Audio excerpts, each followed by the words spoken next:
बिस्मिल्लाहिर्रहमानिर्रहीम।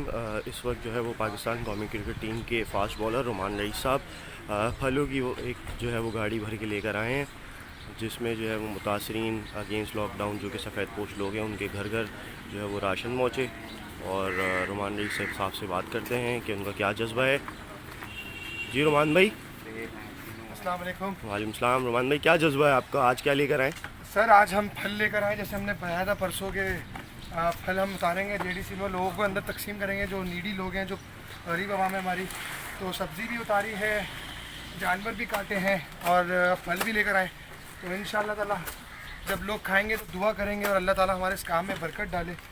तो मेरी यही अपील है कि जेडीसी को सपोर्ट करें, हमें सपोर्ट करें और ज़्यादा से ज़्यादा डोनेट करें ताकि लोगों तक हर तरह की सहूलत जो है हम उसको फराहम करें, हर तरह की अशिया हम उनको बाँटें ताकि उनका कोई दिल ख़राब ना हो किसी भी चीज़ से। उनको नाउम्मीद नहीं होने देना हमने। इंशाअल्लाह अल्लाह ताला बेहतर करेगा, करम करेगा और आप जैसे लोग हमारे साथ जुड़े रहेंगे तो इंशाअल्लाह ताला आगे अल्लाह पाक हमारी और मदद करेगा। Thank you so much.